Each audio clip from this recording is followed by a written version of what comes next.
저희가 처음 오셔서 그런지 하실 말씀이 굉장히 많으신 것 같습니다. 예, 잘 들었습니다. 몇 가지 중요한 이제 법적인 정비 이 부분은 저희들도 고민을 하고 있는 부분이고, 정말 해양 강국을 위한 법 정비라기보다는 좀 과거에서 좀 벗어나지 못한 그런 법들이 아직도 많이 존재하는 것 같습니다. 이런 부분들의 업그레이드는 반드시 필요한 것 같고요. 그 개념에 우리 해양 안보라든지 새로운 어떤 해양의 가치가 좀 담기는 게 좋겠다 하는 말씀을 주셨습니다. 뭐 450만 숫자는 제가 알기로는 뭐 다 이제 어떤 평가하는 기관마다 좀 다르긴 한데요.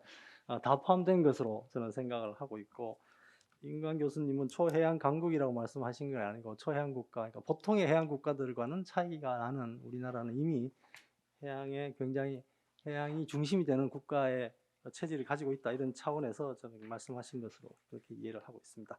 예, 좋은 말씀 감사합니다.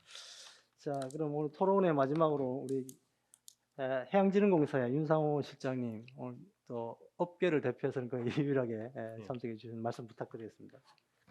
예, 안녕하십니까. 한국해양진흥공사 기획 담당하고 있는 윤상호입니다. 먼저 제 소개를 잠깐 먼저 드리면, 저는 한 20여 년간 업계에 몸을 담았습니다. 국적 선사에서 업무를 보다가 지금은 이제 공공기관에서 업계를 지원하는 입장으로 바뀌어져 있는데요. 제가 이 말씀을 드린 이유는, 뭐 제가 생각하는 신해양 강국의 전략은 주체별로 볼때 민간이라는 역할에 대한 것을 놓고 한번 풀어봐야지 되겠다는 생각에 제 소개를 좀 길게 드렸습니다. 먼저 저는 사실은 특별한 감정이 듭니다. 신해양 강국이라는 그 워딩 자체에서. 왜냐하면 제가 민간 기업에서 퇴임을 하고 옮길 때 환경이 거의 여러 가지로 무너지는 상황이었고, 그 5년 동안 어느 정도 재건이 되었다라는 평가하에 신해양 강국에 대한 전략을 좀 고민해보자는 자리에 초대받았다는 것이 좀 특별한 의미가 있고 감정이 생기는 것 같습니다. 먼저 이 상황에서 해운과 항만 물류에 대한 부분에 대해서 저는 이제 말씀을 드릴 텐데요. 먼저 특징을 먼저 이해를 좀 해야 될 것 같습니다. 해운, 항만, 물류 어떠한 특징을 가지고 있느냐? 제가 경험한 그 특징은 중후장대하고 인터내셔널하고 내수와는 좀 달리 좀 전 세계적으로 글로벌하게 움직이지는 산업이고, 자본이 엄청난 자본이 선박이나 터미널과 같은 인프라에 투입이 돼야 되는 산업이고, 그에 대한 회수가 좀 중장기적으로 느리게 돌아와야 되는 산업입니다. 그러다 보니 민간 기업이 전 세계적으로 경쟁을 해야 되는데, 그 경쟁에 있어서 가장 중요한 것은 결국은 원가 경쟁력인 것 같습니다. 결국은 전 세계에서 경쟁을 하면서 살아남으려면 원가에 대한 경쟁력이 필수적이고, 그 경쟁력을 갖추는 것의 머저리티 대부분이 선박이나 터미널과 같은 곳에서 생기는 원가가 약 한 70% 가까이 되었던 것 같습니다. 그러면은 이 원가를 우리 민간 기업, 해운 선사들 또는 물류 기업들이 어떻게 단단하게 경쟁력 있게 가져가느냐가 본질이라고 저는 생각을 하고요. 여기에 대해서 정부나 저희와 같은 지원하는 기관들은 어떤 방식으로 그 경쟁력을 조금 지원하고 채워줄 것이냐가 핵심인 것 같습니다. 그래서 먼저 금융을 보면 결국 70%에 해당되는 그 선박과 항만 물류와 관계된 인프라에 대한 금융에 대한 원가, 금융 원가를 어떻게 낮출 것이냐. 근데 이를 둘러싼 환경은 어떻게 변하고 있느냐 하면, 환경 변화는 지금 지난 십수년간, 10여 년간 장기간의 불황에 따라서 전 세계 글로벌 상업금융 기관들은 거의 이쪽을 잘 보지 않는 상황입니다. 리만 사태 또는 금융위기라고 불리는 이런 상황 이후에 소위 많이 떼였기 때문에 그 위험한 부분에 대해서 다시 돌아보기 싫은 환경으로 가고 있는 겁니다. 2019년부터 도입되고 있는 바젤 3, 그 전체 전 세계적인 금융기관들이 도입하고 어떤 그 위험 관리를 위해서 쓰고 있는데요. 여기에 가정 위험 자산이 올라가면 뭐 전반적으로 유지가 어려운 겁니다. 근데 여기에 대한 해운업 관련된 자산은 가장 위험도가 높은 자산으로 분류되고 있습니다. 이에 따라서 전 세계 상업금융기관들이 해운업이나 이쪽 인프라에 대해서 투자를 지속 또는 더 키우기가 힘든 상황입니다. 그래서 금융은 전 세계적으로 이렇게 선박과 해운 관련된 금융이 환경이 어려워지고 있고 우리 국적 선사들이나 항만물류 기업들은 축적된 자본이 그렇게 크지 않다는 점. 이런 상황에서 이제 환경 변화는 크게 오고 있습니다. 우리 지금 환경 규제 IMO나 EU 카운슬에서 나오는 여러 가지 환경 규제 이것의 의미는 좋은 의미에서는 뭐 지구를 온난화를 방지하고 그런 의미인데 산업적으로 보면 원가입니다.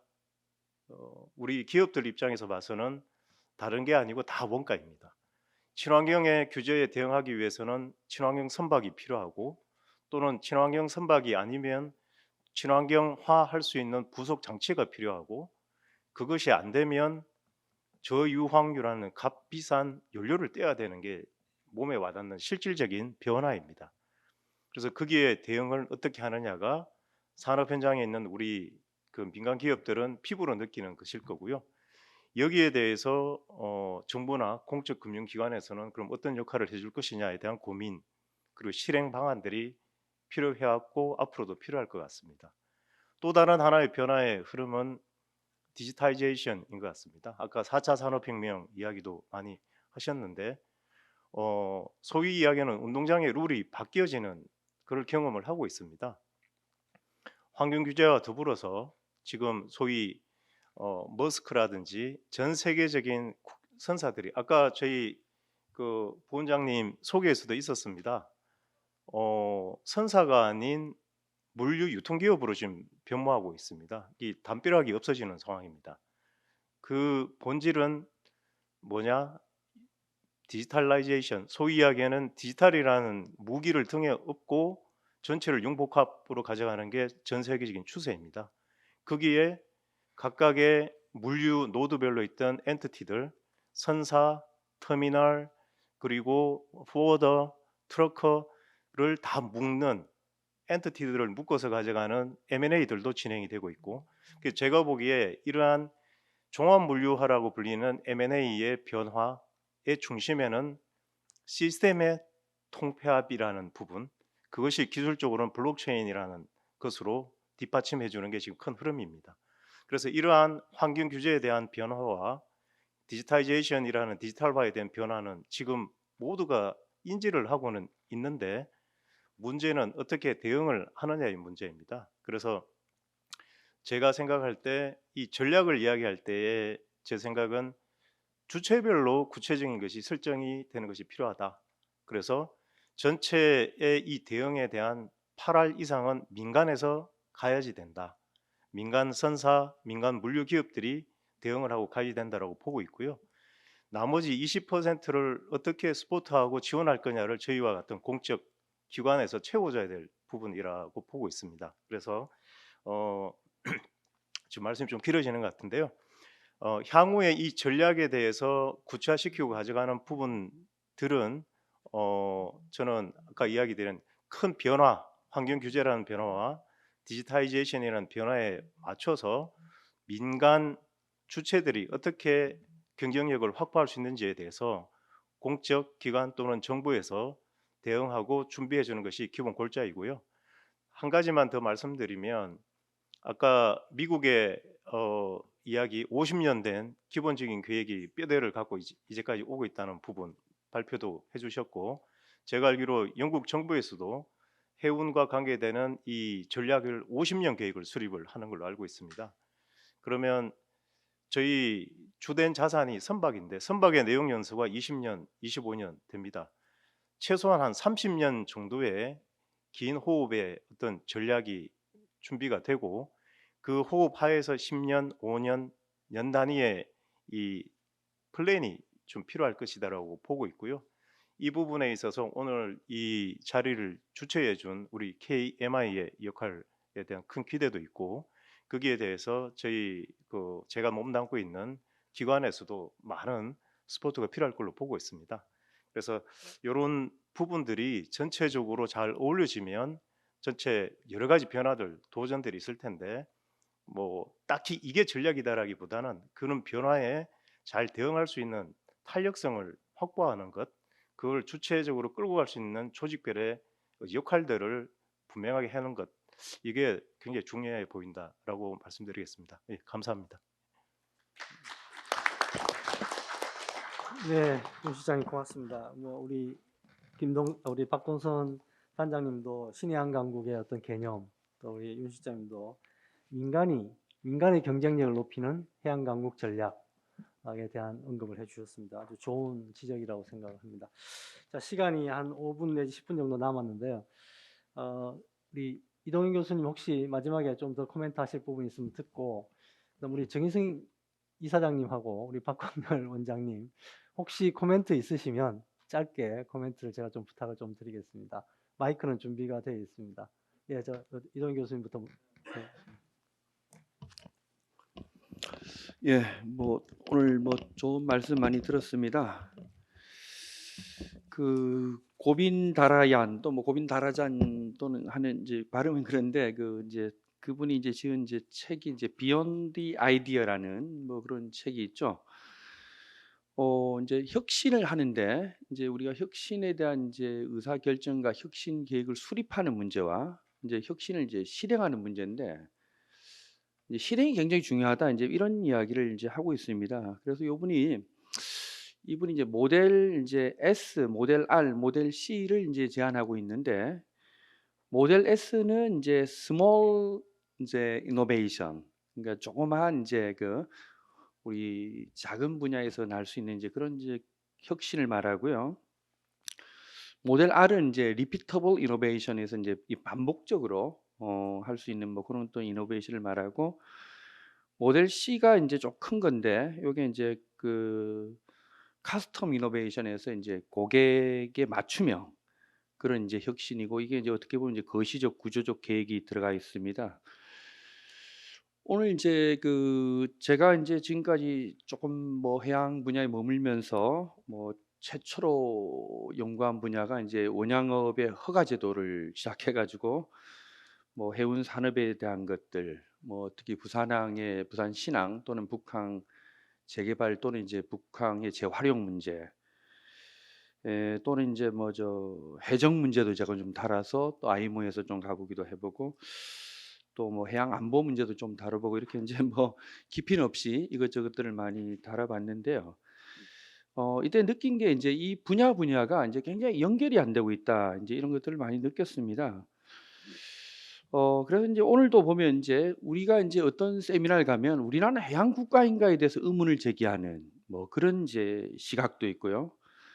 아니면 해양 강국이냐 여기에 대해서 이제 의문을 제기할 수도 있고 또 지금 이제 뭐 우리가 개념 정의가 명확하게 안 된 신해양 강국이 명확하게 그림이 없는 상황에서 신해양 강국 전략을 지금 또 논의를 하고 있습니다.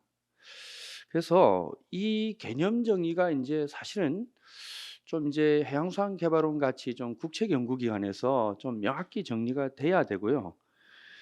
두 번째는 이제 이와 같은 것들이 이 분야별로 또는 조직별로 또는 이제 뭐 정부냐 또 민간이냐 또 이게 뭐 구체적인 내용이냐 아니면 어떤 그 추상적인 거냐 뭐 이런 것들에 따라 가지고 좀 다 다를 수가 있는데요. 그래서 어떤 분야는 이제 모델 S가 적용되고 어떤 분야는 모델 R이 적용되고 어떤 분야는 모델 C가 적용될 수밖에 없는 이제 그런 상황입니다. 예를 들어 수산 같은 경우는 제가 볼 때는 모델 S 내지는 모델 R이 잘 적용이 조금 더 돼야 되고요.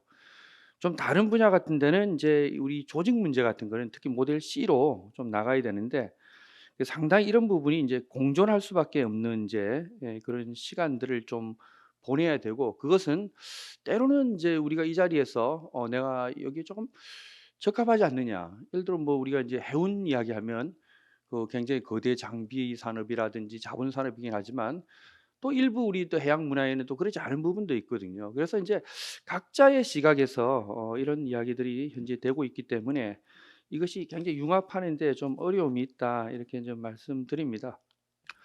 그래서 다음에 좀 이런 것들이 이제 좀 이제 세미나가 이 후속적인 세미나는 좀 신해양 강국의 어떤 전략 집행, 전략 실행을 위한 좀 협업 사례 개발, 협업 사례 발표 세미나 좀 이런 식으로 좀 이게 진도가 나가야지 이 거대 담론에 대한 이야기를 당연히 또 해야 되고 뭐 저는 뭐 개인적으로는 될 때까지 계속 할 겁니다만은 그러나 그 뒤에는 좀 집행에 대한 문제, 그다음 협업 사례를 개발한 것들.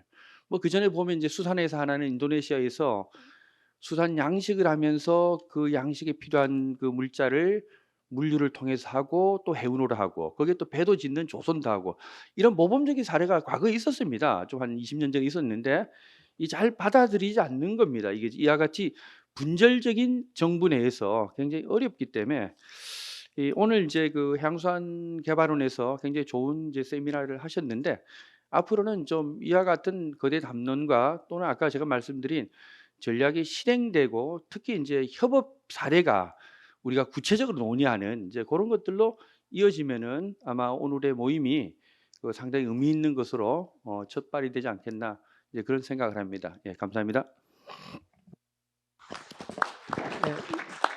이금관 교수님 짧게 코멘트. 예. 이미 시간이 많이 됐는데 또 발언권을 요청해서 대단히 송구합니다. 제가 다시 발언권을 요청하게 된 것은 아까 이미 아까 박동선 단장께서 발표하셨을 때 조금 개념에 대한 좀 제가 사용했던 표현에 대한 오해가 있다라고 원장님께서 말씀을 주셨는데 개인적인 차원에서 그걸 좀 약간 밝히는 부분도 있지만 다른 한편으로 보니까 오늘 상당히 중요한 문제 중에 하나가 지금 방금 이동현 총장 지금 대님께서 말씀하셨지만은 개념 규정을 어떻게 할 것이냐라고 하는 관계에 대해서 좀 제가 송구스럽게도 다시 발언을 하게 되었습니다. 우리 원장님이 말씀하셨지만은 저는 제가 썼던 표현은 초해양 국가입니다. 그러니까 한국이 제가 토론문에서 얘기를 했지만은 우리 물동량의 99.7%가 해양에 의존한다라고 하는 측면. 또 무역 의존도가 2021년도만 해도 한 70몇 %지만은 2011년도에는 무려 109%가 넘었습니다. 그래서 우리가 그렇게 해양 국가다. 그것도 아주 초해양 국가다. 그런데 그걸 한국 사회 잘 모른다라고 하는 걸 이제 그런 걸 좀 주의를 환기시키기 위해서 썼던 표현이고요. 그 해양 국가라고 하는 표현, 저도 이번에 그 세미나 제목을 받으면서 신해양 국가, 강국이라는 표현을 들으면서 약간의 이 표현이 괜찮은가라는 표현이 좀 걱정이 들었던 게 왜냐하면은 제가 그걸 지금 확인해 봤는데 그걸 영어로 번역을 하면은 주로 쓰는 표현이 maritime power입니다. 그런데 maritime power를 위키피디아를 찾아보니까 이거는 어떻게 되어 있냐면 아주 간단합니다. A maritime power is a nation with a very strong navy. 해군력이 강한 국가. 그러니까 우리는 지금 아까 토론 나왔지만 강국이라 할 때 주로 민간 위주의 또 이런 뭐 산업 쪽에서 강한 그런 쪽으로 생각했는데 이게 이제 받아들이기 나름으로 더군다나 또 특히 영어로 maritime power 할 경우는 우리가 의도하지 않게 이 약간 어떤 공세적인 또 command of the sea 해상 통제권을 장악하는 그런 의미로 받아들일 우리는 있다라고 하는 차원에서 한번 좀 우리 이런 용어 부분들을 한번 좀 오늘 여러 번 문제도 얘기 나오고 했었기 때문에 논의하는 그런 장을 또 한번 가져봤으면 어떨까 그런 말씀드립니다. 예. 고맙습니다. 뭐 괜찮으시면 먼저 잠깐 알겠습니다. 네, 반갑습니다. 저 평택항 발전협의회 공동대표 차활입니다. 사실 제가 늦게까지 앉았었던 거는 그리고 해수부가 부활할 때 그 박인호 회장님하고 같이 투쟁했던 사람이라서 제가 이제 한 말씀 드리는데 제가 그 인천에서 이제 그 여야 국회의원들 모시고 세미나 할 때 어차피 우리가 해수부가 다시 부활한다면은 해양 국가로다가 나가야 되고 또 해양 세력이 강해져야 된다.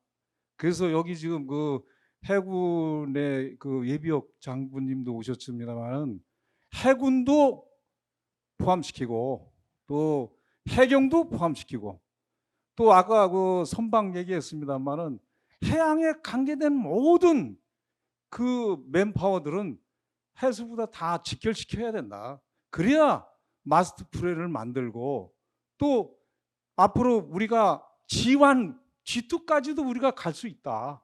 그런 얘기를 했어요. 이 대한민국이 앞으로 정말 미래를 위해서는 시스템, 아까 그 조직을 얘기했습니다만은 조직이 그렇게 가야 됩니다. 그러지 않고서 따로 국밥하게 되면 절대 신해양 국가, 뭐 해양국, 강국 이게 있을 수 없어요. 그래서 물론 이제 여기 중요한 자리고 또 각계 전문가들이 계시기 때문에 제가 다시 한번 말씀드립니다만은 이제는 맨파워를 다 합해야 돼요. 합해도 사실은 힘듭니다. 그래서 대정부의 그 윤 대통령도 뭐 그런 말씀을 신해양이라는 말씀을 하셨는데 정말 개념을 좀 그 학계에서도 그렇고 시민단체에서도 그렇고 대통령께 좀 강력하게 말씀을 드려서 제가 그 당시에도 그랬어요. 해수부 장관은 부총리나 총리급으로 해야 된다. 그래야 힘이 실리고 앞으로 해양국가로 나가지. 그리고 이 서해안, 남해안 섬이 3,500개나 있어요. 우리 어마어마한 자산이에요. 그거를 해양 영토를 넓히게 되면 제가 그런 얘기까지 했어요. 중국하고 우리가 40대 1 해군이지만 그게 확립이 되면 맞짱 떠도 된다. 중국 무서워할 일이 없다. 세계도 제패할 수 있다. 그래서 그런 얘기를 했으니까 앞으로 좀 학계에서도 그렇고 좀 우리가 크고 멀리 또 눈을 좀 생각이나 이런 거를 좀 크게 가지고서는 나가야 되지 않느냐 하는 말씀을 좀 드리고요. 그래서 제가 지난번에 진도에 한번 갔었어요. 그래서 어저께 제가 올라왔는데 좀 시급한 문제가 있어요. 해양 쓰레기들이 너무 많습니다. 그래서 그 해수부에 얘기를 하든지 아니면 정부에 얘기하든지 해서 그 해양 환경청을 한번 만들어 달라. 이거 심각합니다. 앞으로도 그렇고 지금도 현재도 그렇고. 그래서 해양수산청을 좀 건의를 좀 하기를 좀 부탁드리고요. 아까 그 고려대학교 김인현 교수님 오늘 그 오셨는데 지금 그 해수부에서 지금 그 민간 투자 개발하는데 우리가 보면은 그 이 항만법이 이제 있지 않습니까? 거기에 보면은 지금 평택항 같은 경우는 잘못 그게 이루어져 가지고 완전히 그 이 투기장이 돼 버렸어요. 이 해수부 그것이. 그래서 그 항만법을 한번 좀 연구를 해 주셔서 앞으로는 그 이 항만이 그 개인의 어떤 투기장이 그 되지 않도록 좀 부탁을 좀 드리고요. 그리고 그 KMI에 제가 지금 말씀드리고 싶은 거는 우리가 사실은 그 이 트라이포트 시스템이 돼야 됩니다. 이제 철도, 그 다음에 항만, 그 다음에 항공 이게 돼야 이게 경쟁력이 있어요. 이게 이 해력이 그 해상의 어떤 그 이 파워가 세집니다. 근데 우리가 사실은 그 이 항공이라든가 어떤 선박이나 이런 거는 괜찮은데 이게 철도가 해외로 다 나가지 못해요. 그래서 제가 좀 건의를 하고 싶은 거는 이제 열차 페리도 우리가 좀 만들어야 된다. 그래서 중국을 거쳐서 아프리카까지, 또 러시아를 거쳐서 유럽까지, 또 베링해역을 거쳐서 미주까지 갈 수 있도록 하자. 그래서 좀 KMI에서 그 연구를 좀 우리 좀 원장님, 좀 그 메모를 해줬다가 우리가 열차 페리를 이번 정부에서는 반드시 실현시키도록 좀 부탁을 드리겠습니다. 죄송합니다. 이거 뭐 여러 가지 얘기를 많이 해서 이상으로 마치겠습니다. 네, 감사합니다. 예, 자 우리 박경일 원장님.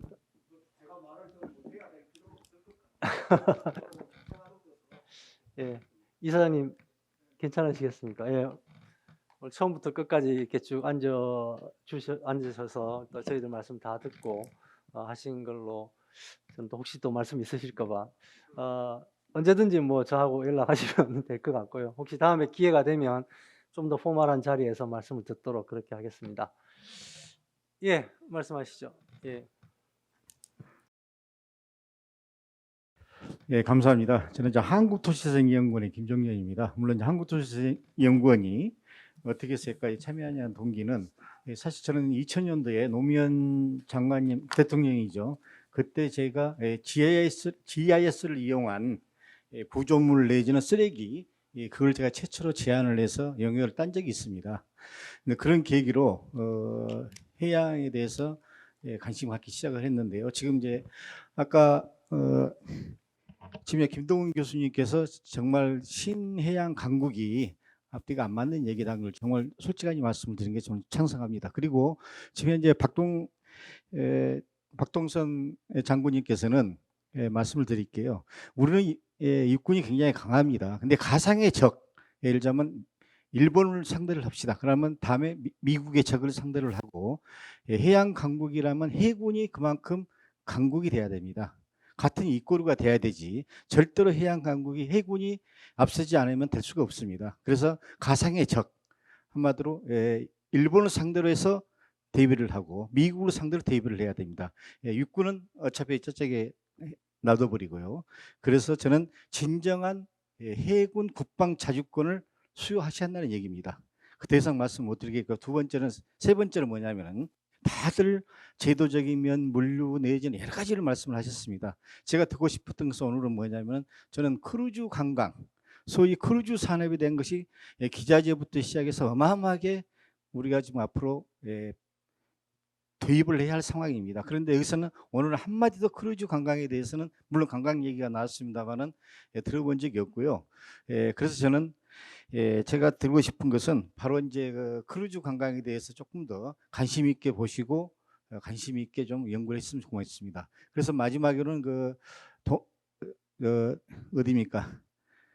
동원산업 김 회장님께서 이런 말이 있습니다. 한반도를 거꾸로 보면은 해양 강국으로서 갈 수 있는 길을 알 수가 있다. 참 그 말에 저는 굉장히 의미 있게 알아들겠습니다. 이상입니다. 감사합니다.